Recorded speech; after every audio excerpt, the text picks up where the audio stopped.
Tras as manifestacións do alcalde de Boiro sobre o estado das contas, nas que o remanente de tesourería supera o 1 millón de euros, o BNG quixo facer públicos os reparos por parte do Departamento de Intervención referidos ao segundo trimestre do ano. Non é verdad que tiñan 20 millóns de débeda o que o deixamos nós, nin é verdad que eles, a pesar deso, pagaron todo e había todos os anos, repiteu-nos 2 ou 3 veces, todos os anos 1 millón de superávit. Señor alcalde, a mentira denigra as persoas e descalifica os xestores públicos. Diga o que hai e non xustifique con mentiras o que non sabe facer. Denuncian que o Goberno está a superar tanto as contías como o prazo de contratación nas obras menores adxudicadas de xeito directo sen necesidade de concurso público.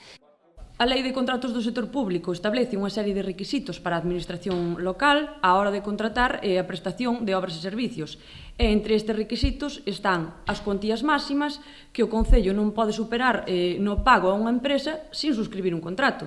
Pois ben, o PP de Boiro pasa por alto estes requisitos e solicita a prestación de obras e servicios superando os límites establecidos na Lei de Contratos do Sector Público, nuns casos por superar a cuantía e noutros casos por superar o tempo da contratación.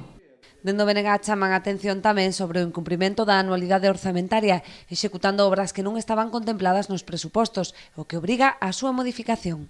Necesidade de modificar o orzamento municipal para facer fronte ao gasto. Isto, evidentemente, impide e dificulta máis a fiscalización dos gastos por parte da oposición. Execución de obras sen estar previstas nos proxectos en cuxa cuantía supera con creces o proxecto aprobado.